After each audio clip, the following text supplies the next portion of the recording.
What's going on, guys? One love out to everybody. Quick prediction for you guys here and breakdown too. I'm not gonna spend too long on this card here. We got UFC Fight Night, Tybura versus Spivac Part 2. So we're getting a rematch here.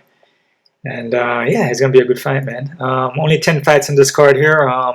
Recently, Javad Bazarat and Chris Gutierrez fell off the card, so that's scrapped. So we were at 11, now we're down to 10, right? But it's all good though. We're gonna fly through this real quick. I'm not gonna spend too long on this one. But before I get started though, guys, always hit the thumbs up button so this videos can get out. Also subscribe to the channel, alright? Also check out my Patreon account for all my face-off prediction and prop plays. You can also donate to my PayPal account too to help the channel out, alright? What? Okay, what? If you guys don't know who that is, that's Little John, but you know, it's a bad impersonation. But I got the glasses on, looking fly, you know what I'm saying? I can read you guys' thoughts. So yeah, and I'm gonna use the glasses to predict all these fights real quick. Alright, I'm gonna break it down real good too. And yeah, man, party vibes on, let's get it. First fight here. What? Okay. First fight here, we got Stephanie Luciano versus Talita Allan.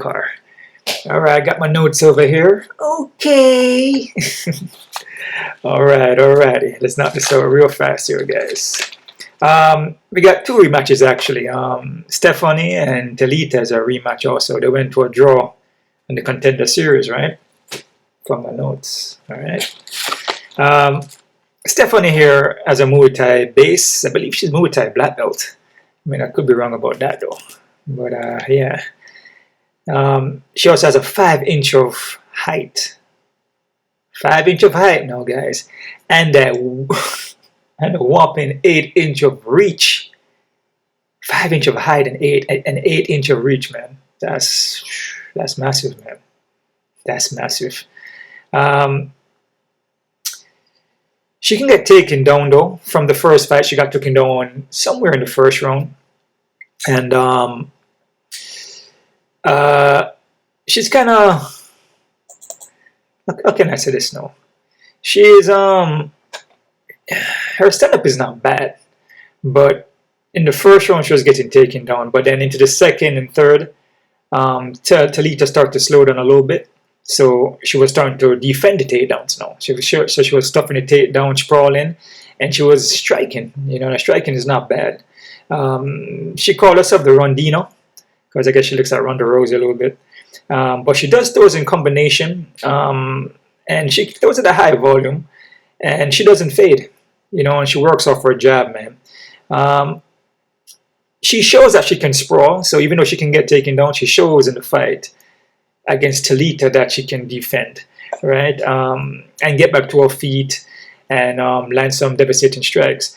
With Talita here, Talita is a BJJ black belt, and her striking is kind of wild, but it does connect though, you know. But in the first fight with Stephanie, it was connecting. Let me see here. She will look for the double leg and single leg. You know, usually in the first round she's on. She's like, you know, she's going for the takedown. She's very, very aggressive. You can say she's kind of like a dog, you know. She got the aggressive forward pressure, but Stephanie has the forward pressure too. And she let her hands go, man. She's strong in the top position though. Once she gets you in mount or side mount, she's very strong in that. She's strong on that position. You know, she can hold it there, land elbows and punches. But she gasses out though, man. So she comes in there and she push hard. And when she pushed hard, she's pretty much done the second and third round, and that's when Stephanie was coming back. But it's a tough one to pick here, guys. And like I mentioned to you from the last card and every single card that the woman fights, man, you gotta be very careful. Like I mentioned, remember, you know, the last week fight there that went, Victoria and Sam. Yeah, exactly. Sam was a huge favorite. I mean, sorry, Victoria was a huge favorite. Be careful with this one, man. I'm gonna go with Stephanie. And the reason why, because I feel Stephanie, even though she can get taken down, if Talita push a high pace in that first round and just come out there, just takedown aggressive, she's gonna gas out. And I feel Stephanie, she learned a lot from the first fight. And also I believe she's at the PR, I believe, at the Apex gym or something like that she's been training or something like that. So she's getting in some good training from the UFC. I think they're helping her out or something like that. They're sponsoring her or something. I mean, I could be wrong about that. But I'm going to go with Stephanie here. I'm going to say Stephanie by split decision, but zero confidence, guys. 50-50, zero confidence. And this is a fight that you can fade it, or you can play both women depending on what you want to do in your parlays. Yes, or you can fade them out and just leave them out completely and just play other fights. You know, you can do that if you want to. All right. Next fight here, guys. Let's go through this real quick. But that's a rematch because I went to a draw on the contender series. But let's fly through this, man. I don't want to spend too long on this card. I'm not saying that because it's not a good card. The breakdowns are pretty excellent, actually. Got some good matchups in this one. Next fighter, we got Gerono Errens versus Youssef Zalal. Errens here, Dutch kickboxing kind of style. He's pretty well-rounded dude, man. He's good with the striking. But he's kind of flat-footed at times, and that Dutch style, he likes to sit in front of you, throw a lot of heavy leg kicks, punches and elbows. Kind of like a Thai kind of vibe, but he likes to sit down in front of you. He likes to kind of like bang in a kind of sense, but he does move in and out, but he's kind of flat still, right? He does good when the guy doesn't move around too much. Obviously, they're in front of him. So guys that are non-telegraphing the moves, don't have no footwork, doesn't really move much, he may do good against those guys, right? But this guy is still pack a lot of power though, so you gotta be careful with this guy. If he touches you, he could knock you out. His ground game is not bad, but he can get taken down, you know. Let me see here. And he can get flat-footed, like what I say. He had a Dutch style kind of vibe, like to sit in front of you. His opponent here, Zalal. Zalal here, very experienced guy. He left UFC and he came back. Had a good fight there against Toporo. Ilya Toporo. He had a good match against him. Kind of gave him a little trouble in that fight, most in the third round though. With Youssef here, he's kind of unorthodox. So this is an unorthodox guy that he's going to be fighting. Like I tell you, the guy's not unorthodox. You know, most of the time he do good. But Zalal is unorthodox. Moves around a lot of lateral movement, circular. A lot of footwork. He uses footwork to set up his striking, right? And also his ground. And his ground is pretty good, man. He gave Toporo some issues in that fight, you know, with his grappling. He's fluid with the movement. Very elusive, and his takedowns are very good, man. And his submission game is very good too. I'm going for Zalal for this fight here, guys. I feel Zalal possibility could submit Errens, and I must say Zalal. I give Zalal 60%. Give Errens 40. Right. So I say Zalal by submission in the second round, guys. All right. 60 Zalal, 40 Errens. So kind of in between. I'm you know what I'm saying, I'm not super confident, but I'm not going to say that I'm not confident in it. I believe Zalal is on a different level than Errens. He's supposed he can beat Errens, man, from all of his experience. Even with the Topora fight and other fights he have, he's supposed he can beat Errens. Errens is too stationary. And Youssef Zalal movements, his elusiveness, in and out movements, is just his footwork. He's going to give Errens problem. He should win this fight by submission in the second round, or even by knockout. But I say submission second. All right.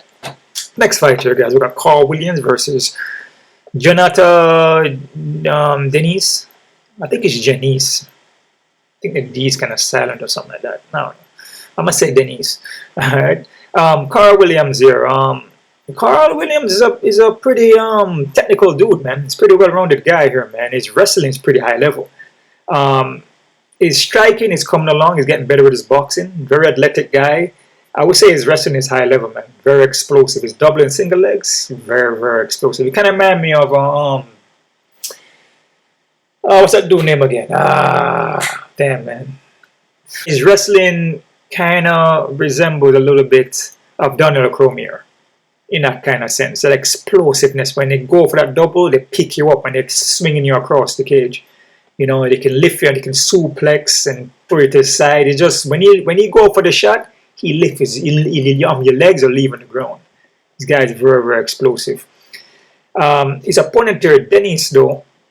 Dennis is from Glory Kickboxing, and his striking is pretty good. Very technical guy, and this is going to be the most technical guy that Williams has fought as far as a kickboxing base. But man, his ground game needs work, man. Ground game need work. And the reason why I said that, because of his fight against Austin Lane. You know, Austin Lane took him down in that first round, and what I see from Dennis on his back, didn't look good, man. He lay out on his back the entire round. He doesn't know how to get up. He doesn't know how to shrimp out. He doesn't know how to get back his. I think he got back his guard, but he was mounted. He was getting punched and all these things. I mean, if Lane can do that to you, and Austin Lane is a big dude, but technical wise, as far as a wrestler, Lane doesn't really wrestle like that. Striking is heavy-handed, but he's not even that of a technical striker. But as far as the MMA and the kickboxing is concerned, you know, Austin Lane is a big dude and he can win fights, but against experienced guys. I'm not taking anything away from these guys. I'm not talking trash about these guys. I'm just stating facts. A technical guy like Dennis, you know, Austin is more experienced as far as MMA, but a guy like Dennis is gonna, if the fight stays standing, you know, a guy like Dennis will win, which he did.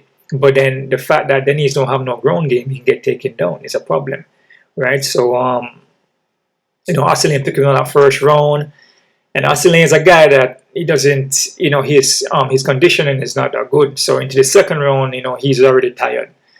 Then he doesn't really go for takedown in second round because he doesn't have the gas tank. You know, he's not a chain wrestler. Williams is a chain wrestler. He's gonna bring some repeat. He's gonna go for takedowns every single round, and he may get tired, but he composes himself because he's used to getting double, single legs, and just like Daniel Cormier, he's used to doing that. All he's doing is adding in the boxing. But the only issue here is that, you know, Karl Williams has to be careful, you know, about not getting countered while he's going for takedowns. But difficult to pick Dennis here because, like I said, his ground game, man, is suspect. From I see that in the first round against Austin Lane, taking him down, doesn't look good because Austin Lane is not a wrestler. And if Austin Lane is taking him down and mounting him, and he just looked like a fish out of water, it looked like he didn't really know what to do, you know? Even though he may be working it, but it's not his strong point. He's still in the process of learning the ground and getting better at it. I got to go with Karl Williams here, man. The fact that Karl Williams' hands doesn't look bad, he's quick at the movement, his takedowns are elusive.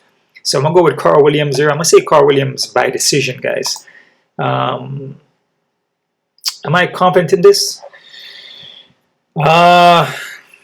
Realistically speaking, as long as Williams doesn't get caught with a counter, you know, from Dennis, should be okay. And Williams is a pretty durable guy, and he will go for the takedown, man. Like he will get the takedown. He will get it. It's not the fact that he's not going to get it. And then after the first round, he will get it again in the second. And the more Dennis get taken down, is the more tired he's going to get. And the fact that Lane took him down in the first round, Lane is not a wrestler like that. So in the second round, Lane was already tired. Williams is not going to get tired like that of taking him down. You understand? Because that's his strength. So I'm going to say 60 Williams and 40 Dennis. The reason why I'm so low on the percentage here, because a lot of these fights, like I said, Williams here is still on the upcoming, you know. His wrestling is good, but, you know, a guy like Dennis still pack power, the striking, you know, so you have to be careful there still, you know. You're coming in, getting takedowns, but his takedowns are quick, man. You know, he still can get caught. So you have to be very, very careful. So I'll go Williams 60, Dennis 40. So in between, you know, I'm not saying I'm not confident, but it's like in between. Maybe like an average kind of fight. You know what I'm saying? Not high average and all that, just in between, you know. All right. Next fight, we got Karol Rosa versus Penny Kensat. Rosa here, BJJ black belt. I feel she's a more well-rounded woman here, and she's a more heavier hitter. We'll look for the ground because BJJ black belt, so she will look for takedowns. And she throws more volumes. She mixes up her strikes, punches with the kicks with the punches, work a lot of leg kicks, you know, movement, put you against the cage. I just feel like she's the all-around better fighter, man. What I see from Kensat is well-rounded as well, but she can get taken down, man. And every single fight is the same thing. She gets taken down. She gets taken down. And she kind of stuck on the ground, doesn't really get up, doesn't improve her position, can get subbed, and she doesn't pack that power. She's not gonna have the power that Rosa have. So I'm liking Rosa here. I'm gonna say Rosa by decision. Like I said, a woman fight, guys. I mean, again, you could see this in the guys fight too, but most of the time you see it in woman fight. You pick a woman that's supposed to win, and then Penny cans that win. Ask me how it happened. I don't know. You pick Victoria, and Sam win when Victoria is supposed to win and then Sam win by split decision. It happens, man. It happens. So I'm not confident in this one, man. 50-50, man. I like Rosa, and Rosa's supposed to win, but Rosa is supposed to. That doesn't mean it's going to happen, man. Nothing confident here. I mean, when I say nothing as far as confident, meaning that, yeah, I'm 60-40 or whatever, but anything is possible, man. Nothing guaranteed. Anything could happen, man. You know, I mean, Rosa could break her toe. You know, I'm not saying that's going to happen. I'm just saying, you know, anything can happen in the fight. She could, you know, she could hurt her rib or hurt her leg, and that she lose a fight. It just things happen in these fights. You know, it's nothing guaranteed, because when you're throwing kicks and punches, that rib can get broken. You know, you can break a toe or something like that. So, or probably worse than that. So it is what it is, though. But we're not looking for that to happen. But let's move on. I'm gonna go Rosa decision. I'm not confident 50-50. Next fight, we got Danny Barlow versus Nikolai Veretennikov. Let's try it again. Veretennikov. All right, let's go with that. Barlow, man, or Danny. This guy has a nasty straight left down the pocket, man. Bullet, sniper, piston, straight down the pocket. His punches, his left hand is very powerful. It's a one-hitter quitter. What I see from Barlow, though, Barlow more light on his foot. You know, he's more light on his feet here. He has good striking. Likes to counter strike a lot. Fights southpaw. Quick combinations. You know, I would say he's well rounded. He would defend the takedowns. And he's going to have a 5-inch of reach here, which is massive. But this guy here, his counter, his left is nasty, man. Pack power, and his movement is good too. His inner north, his lateral movements. Takedown defense is not bad either. From Nikolai here, Nikolai is a short notice. But I believe Nikolai was in the contender series. But he lost that fight against who was it? Am I right? He was in the contender series, right? Against Michael Morales. He actually lost that fight. With Nikolai here, he can get flat-footed at times. He's a heavy striker. His left hand is thin. You know, he like to cook. Like he has a left hook on him. Fights an orthodox stance. He can get sloppy though. You know, sometimes he lunges in with that left and his chin is up, or he runs forward with a, you know, like a 1-2 running forward, but his chin is the first thing that you see, so he can get caught. Yeah, I mean, that's pretty much it. And he has a ground game. He will go for takedowns and look for submissions. But I just feel like that Danny is just on you know, his technique, his footwork and movement. It's going to give Nikolai a problem. And just, you know, the all around, you know, the countering, the left hand, you know, he's going to run into something, you know, kind of rushing in. You know what I mean? So, yeah. I'm going to go with Danny here, man. But I'm going to say Danny 60%. I'm going to say Nikolai 40%. I just feel that Danny is just, he's going to be more prepared. And Nikolai on a short notice, and just this movement from Danny, man, and the counters. And like I said, Nikolai is hittable, especially when it's coming forward. Especially when he fighting in that unorthodox. And he tried to lunge him with the hook. He's just there to get caught. I'm going to go with Danny. Like I said, Danny KO TKO, guys. Second round. All right. So I like Danny for that one. KO TKO second. Yeah, Danny is pretty good, man. He's a pretty skilled guy, man. Yep. Quick at the movement. He has quick hands. Counters are good. Yep. Next fighter, we got Charalampos Grigoriou. Oh, man, that's a tough one. Versus Tassomi Kazalam. Damn. I'm just gonna say Chara, man. Chara here, guys, is he packed power. You know, he's heavy-handed. He quick at the movement. He has a wrestling coming off of Lugo and Weinman gym. Ray Logo. But he showed that, you know, he is very explosive. But he shows that he could fade as the fight goes on. But then he will hang in there. So like into the second, third, he start to fade. Against Chad Angler, you know, he kind of faded a little bit. But a guy like Chad is very experienced. So that was just pretty much experience, man. Against Kazam here, Kazam, he's well-rounded. And BJJ, hold on there. I don't know if it's BJJ black belt, but he has wrestling, and he will look for the submissions, man. This guy, I suppose, is good with submissions, man. But he been knocked out 3 times, so this is a guy that's pretty hittable. But his background is more of a wrestler. I think he's gonna wrestle in this fight, guys, because he's been knocked out 2 times in a row. One with a straight left and one with a straight right, man. Oh man, so he's been knocked out back to back, so he may wrestle in this fight. Chara should be okay in this fight. You know, he has a wrestling and he pack a lot of power in this fight, and I believe he's a more heavier hitter than Kazam. So I'm gonna go with Chara here. You know, guy trained with Aljamain Sterling. He trained with the other dude there. What name? And Marab. There you go. Yeah, he changed to Marab and Aljamain Sterling. So his takedown shouldn't be bad. But we see what happened. I mean, for that sake, his takedown defense is good, his wrestling is good. I'm gonna go with Charo. I'm gonna say Charo by TKO guys in the first round. All right. This one, I'm not too confident in it, guys. It's 50-50 because what I see from, you know, Charo, you know, if he doesn't fix certain things as far as his conditioning, his cardio, which his cardio should be good if you train him with, you know, Aljamain Sterling and those guys, but he just fades. But he should be okay in this fight. But I'm gonna say 50-50 though, because what I see from Kazam striking, I mean, it's there. I mean, it's not bad, but you know, he will go for wrestling and look for submissions. All right. So like I said, 50-50 TKO by Charo in first round.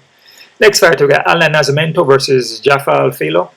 This one here is a tough fight here, guys, and for me it's a 50-50. These guys are pretty much mirror image of each other. Both BJJ black belts and pretty much both do the same thing. They both do the same thing, man. I start with Allan here. Allan is well-rounded. Both guys, like I said, the BJJ black belts. This is a good matchup here. They match this fight up real nice. This is good matchmaking. His striking is more shoot boxing, you know, train with Charles Oliveira them. But sometimes when he's striking, it seems kind of open, you know, like he's kind of hittable at times, and it just doesn't look. It doesn't look like he's comfortable, you know, with the stand-up. You know, it look like obviously the BJJ is more his strength, you know, which it is. You know, I believe he has a lot of submissions. I want to say probably like, I want to say he has like 17 by sub. I mean, I could be wrong. And Jafal has, I think maybe 11, something like that. Or he has like, no, I think Allan has maybe 15 by sub. I mean, I could be wrong though. I think it's either 17 or 15. Let's see. I could be wrong. Okay, he has 14 and Jafal, I think, has 11. 10, something like one off. Yeah, but he's striking. Sometimes his chin can be slightly kind of high, but he's like a black belt in Thai. I'm a black belt in Muay Thai. But with Jafal here, he's pretty much kind of similar. You know, his striking is kind of wild, but I feel Jafal pack a little more power, which you can see by the knockout rate. The knockout percentage is 50%. I mean, 5 by knockout. And Allan has like, I believe, like 2. So, but from them, I mean, from the matchups and from you see him fighting and the way he strikes, you can tell that that Filo is a little more pack more power, you know. But his striking is mostly to set up the jiu-jitsu, which is the same thing with Allan. Only one thing though, that Filo been submitted twice. That right there, man. You see, when guys are very close like this, I try to look for you know, little holes here and there. You know, what could be their weakness? You know, there must be a weakness somewhere, and the weakness is he can get submitted, and it's by a rear naked choke. Both of his losses are by a rear naked choke. One of them by Mohammed, and the other one by a guy named Lon. Right? So, yeah, man. This is a tough one. It's a 50-50, guys. I'm not sure about this fight here. It could be a heads or a tail, to be honest with you. It's a good matchup, and it's gonna be a good fight. You know, see both guys. BJJ is good on the ground. The striking is so on both sides. But I'll push to more Allan Nascimento, because I feel with Allan, you know, Allan hasn't never been submitted before. Everything is 0-0, and a guy like Filo has been submitted before. So it's like, you know, I just feel maybe Allan's ground game could be a little better. So I'm gonna ride with that. Like I said, it's very tight. It's very close fight, man. It's both guys are kind of mirror imaged, except for that little thing there I see. So I'm gonna go with Allan here. I'm gonna say Allan I'm gonna say submission in the third round, guys. Very close fight though. Could even go decision, but I'm gonna say submission in the third, and it's a 50-50. But Filo does throw heavy, and he can be a little more aggressive with the striking. So Allan likes to be on his back. So that could be something too, where Filo is just landing those strikes, and Allan doesn't really, you know, get up off the ground, or, you know, or transition, you know, or sweep, you know, or, you know, try to get the fight to where, you know, he's in a dominant position as far as, like, you know, maybe on top or looking for submission, which he can look for submission off his back though. So, you know, which he probably will get it, maybe, because I have it here by third. So I'm going to say Allan Nascimento by third round by submission, guys. Not confident, man. Next fight, we got Yana Santos versus Chelsea Chandler. This is the next one here, man, where it's like, this is a 50-50, guys. For sure. 100% 50-50, man. Zero confidence in this one. This is one that you can fade to, or you can play both women's if you're doing parlays, or you can leave them out. It just depends on what you want to do. Santos here, striking base, her ground game has improved, and, you know, her boxing has improved, because she was more of a kicker, have more of a taekwondo base. So she's more of a kicker, and then but her boxing got better. She likes a pin against the cage, you know, and throw dirty boxing, the elbows and knees. And I feel like overall she's physically strong, but she would drop the ball though. But she's experienced though, you know, face a lot of women, you know. Holly Holm, them, Marina Aldano, Aspen Lads, Chris Cyborg, you know, so she's losing to tough women, right? With Chandler here, Chandler, in my opinion, is still in the learning process still, but she's aggressive though, very straightforward. She's hittable. She's big for the weight class, strong in the clinch though. She also looks for takedowns, you know. I feel she's a dog, but poor defense and poor fundamentals. I feel Santos has better fundamentals, man. I mean, she has better fundamentals. I mean, so I feel Santos all around is a better fighter, but then there's a dog, you know, in Chandler. The dog in her that can grind, push, and make the fight dirty. To where Santos may not like that. Possibly even take down Santos at times too. So that's a possibility. Oh man. Whoa, I don't know. 50-50 here, man. It could be a split decision win. I was kind of leaning toward Chandler for a little bit. I thought Chandler maybe a possibility she could get a win here, you know, probably take down Santos. But when you look at the experience factor here, you know, I feel that Yana Santos is a more experienced woman here, man. By far. Faced tougher competition, seeing it, you know, and should be able to get a win here. And like I said, with Santos, her fundamentals, man, is better. So, but again, that dog, that grittiness to come forward and eat a bunch of shots, that's what Chandler does. So, which could get her a split decision win. So this is one of these fights that I mentioned, but women fights, it can go either way. You know, you pick Chandler to win, Santos win. You pick Santos to win, and Chandler win. You know what I'm saying? So it's very difficult here. So this is a head or tail flip. And it's a fight where you should fade, or just, if you want to parlay both, or whatever you're doing. You know, But I'm going to go with Santos here, guys. I'm going to say Santos by a split decision. But, like I said, zero confidence. All right. Next fighter, we got, we ran the co-main event. It was supposed to be, co-main event was supposed to be Java Bazaret and Chris Gutierrez. I don't know what happened to that fight. It just got cancelled. For no reason. Chepe Mariscal versus Damon Jackson. Chepe is a pretty good fighter, man. Very skilled dude, man. Very well-rounded, high pace. Mix up the strikes with the punches with the kicks, kick with the punches, straightforward. His takedowns are good, high volume, very experienced guy, man. If you want to say he's a dog, he would not give up. He will keep coming and let the hands go. And his conditioning, his cardio is very good, and he's there. He's there in the fight. Pack power the punches. The guy's a very good fighter, man. Damon Jackson here. Damon Jackson, he's well-rounded, but mostly wants to ground. He has 15 by submission. Okay, this is the guy that has 15 by submission. I got that mistaken with Allan. So Damon Jackson got 15 by submission.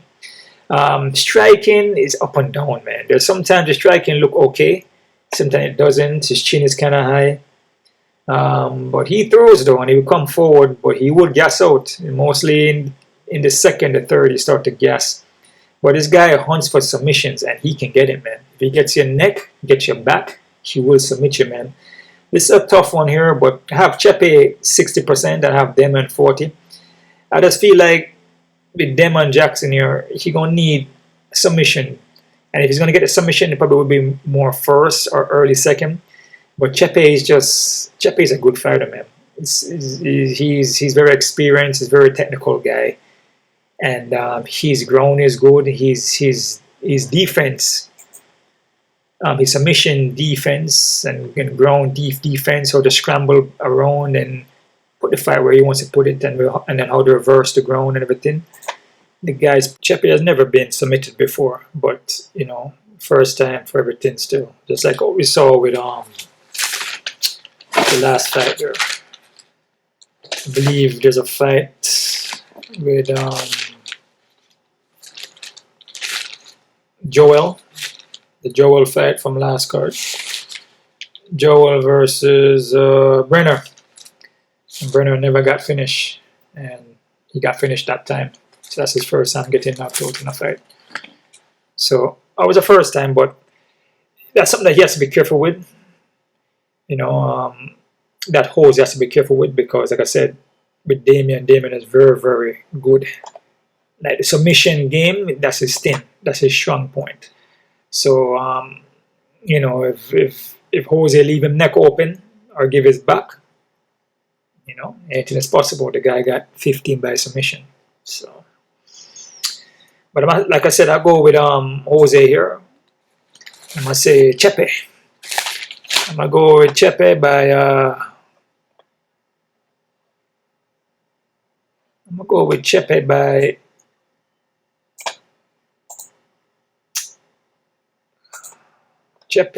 KO TKO, guys. I believe that's what I said, right? Yeah, Chepe by KO TKO. Yeah, in the second round. And this fight here is a 60-40. So not a super confident, but it's like an average kind of vibe. Because like I said with Damien, he's live. First round, he's definitely live. There's possibility that he could get a sub. Alright. Next fight here, guys, the last fight on the card. One that we're waiting for. The rematch between Spivac and Marcin Tybura. Marcin here, guy is well-rounded. The guy's a veteran, man. He's very, very skilled. He would pace himself in the fight, and it looks like he's slowing down, but he's really not. He's just baiting you in. He's just trying to make you get tired so that he could come back in the fight, which he does it a lot. So his cardio is not bad. This is a 5-round fight. His ground game is not bad either. He look for takedown and he will look for submissions. So this is a experienced guy. You know, he will plot for you and make it work towards his advantage, to where he want the fight to go. So if you feel like you're a heavy hitter and you come in there blasting shots, he will move around with you for a little bit. He may take some shots, act like he's fading out, and then he go for takedown, or he pull you into second round, and then maybe at that time the person that's throwing the heavy shots, like Tassavaso, tired, and then he take you down and submit you. So I feel with Spivac, what they see from the first fight, is pretty much going to be the same thing in my opinion. I mean, Spivac will throw the hands, he will look to take your head off, but he does slow down. And I just feel like with Marcin Tybura, he's just an experienced guy, man. He knows how to deal with guys like Spivac. Plus, he already beat him already. Beat him by decision. So, I mean, even though you look at the age, you look at Marcin Tybura is 38 and Spivac is 29. Like I said, age is a number. It's all in the experience. But I see from Marcin Tybura doesn't look like he's fading. Pretty much looks. I mean, he has improved in like some kind of ways. Like as far as like pacing himself a little better, not rushing the fight too much, make you use up your gas tank, and then he comes back in the later rounds, or even the first round, so the guy's a smart fighter. I mean, I feel, he's not just going to go in there and just get finished real quick, which is possible, but I'm going to go with Tybura. I'm going to say Tybura as a 5-round fight. I'm going to say Tybura by decision, guys. And how confident am I in this fight? This one I'm not going to be too confident in, because it's both heavyweight guys. These guys, the pack power, even though they don't really have a lot of knockouts, but it's still packed the power. I believe both of them have like 7 by knockout or something like that. So I mean Spivac could come back into this fight a different fighter. He lost his last fight there against Gain. So he could come back. He got TKO by punch second round by Gain. So he could come back in here and then look like a different fighter. Like I said, I'm taking anything away from Spivac. The guy is pretty good too. And Marcin Tybura beat Tassavaso by a submission. So he played that game, Ty going there, blasting shots, even cut him in the head. And he just like, okay, I'm gonna make you use up all your energy. I'm just gonna move around for a little bit, make you throw all your punches. Then I'm gonna take you down. And I'm going to beat you up on the ground, and then I'm going to submit you. That's just experience, man. Experience goes a long way, man. Remember that. It's always good to, you're quick at the punches, do all these things, but if you don't have the IQ, and you don't have the experience, it's just like, I'm not saying Ty's not experienced, because he has faced tough guys, but a guy like Marcin, he's like, I believe he was an M1, or something like that. This guy been around, man. 28, 25, and 8. I mean, he's been around. I'll go with Marcin Tybura here, guys. I'm going to say Marcin Tybura, like I said, by decision. And quick look at the odds here, guys. Crazy odds. Odds are going to be bananas, man, especially with the women fights.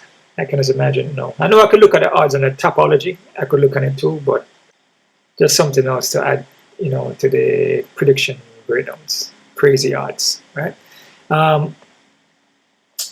Where is this at? Okay. Stephanie, Luciano, and Talita. No, Stephanie at 180. Nah, I don't like that. This fight should be even, especially after the first fight. Even though the odds are not huge, but it's only 180, 190, but it should be even, because from up the first fight, and they went to a draw, and then you have a girl like Talita that was taking her down. So, shouldn't be any big favorite here. Should just be even, in my opinion. Karl Williams, 12. He's 12. He's 218. Yeah, I could see that because of the wrestling, and what we see from Dennis doesn't stop takedowns, especially against a good wrestler. I believe Karl is a good wrestler. I feel Karl is a good wrestler. So I'm not saying he can't catch Karl with a punch. It's very possible because Dennis is a good kickboxer with power. He's going to be the best striker that Karl has faced. But fight starts standing up. But if you can't stop takedowns, single, double legs, and get back to your foot, may not do as good, man. As a matter of fact, now I'm not going to say may. You're not going to do too well.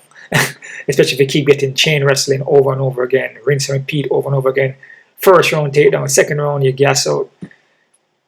You know, so yeah, I mean 200 is not bad, but I mean still be careful though. Chara 218 against Kazam. I'll be careful with that, man. Because Kazam, you know, even though he's been finished twice, you know, what I see from Chara, he does slow down. So you know, I mean Chara should win, but he does slow down. So you gotta be careful with that one. Gerono Aarons and Zalal 380. That's kind of high, but like I said, Zalal's supposed to can win this, man. I have Zalal at 60%, and I feel like he's a way better fighter. He's a way more experienced guy and better fighter, man. After leaving UFC and came back, he's a completely different fighter, in my opinion. I think he has grown and just experience, you know, just seeing things and learning new things, and his whole mental state has changed. And the mental state changed more positively, then the body is going to change too. So he's supposed to win. Even 380 is kind of high, but he's supposed to win this fight. Danny Barrow and Nikolai got Barrow at 380. Damn, at 360. At 340, sorry. I'll be careful with that, man, because what I see from Nikolai is not a bad fighter, no. He's pretty technical. And Danny is a very good fighter too. So it's not like Nikolai is like he's not good. The guy is good. So, and Danny at 300, I'd be careful with that one, man. I think the odds of Danny is a little too high because Nikolai is not like, it's not like he can't strike, he can't get takedowns. You know, the guy's well rounded. And his striking, he hits hard. You know, he has power punches. His technique is not bad at times, but he does leave his chin open. And he's kind of hittable. So, I'll be careful with this one. But I do like Danny still. Karol Rosa and Penny Kanzat. Even fight, man. Rosa's supposed to win, but even fight. I mean, like we see all the women fights, it happens all the time, man. If it's not Amanda Nunes or Chichenko, or one of those high level women fight, it's different, you know. You know, with Amanda Nunes, okay, you know, like okay, you know, the skill level is different. It's like a higher level of skills, but I'm not saying that Rosa is not skilled, but it's just Penny, you never know. Like it always happens. With Victoria and Sam. Even though Victoria is not that experienced and Rosa a lot more experienced. I feel Rosa should win, but still be careful. Chandler and Santos at 135. Okay, she's a favorite. I have this at even too, man. Because Chandler has a dog in her. She'll run through, take a bunch of shots to the face, and keep on pushing forward. Possibly get the takedown, possibly just do dirty boxing in the clinch. You know, put, Yana against the cage and hit her with elbows, which Yana does do that too, but physical strength.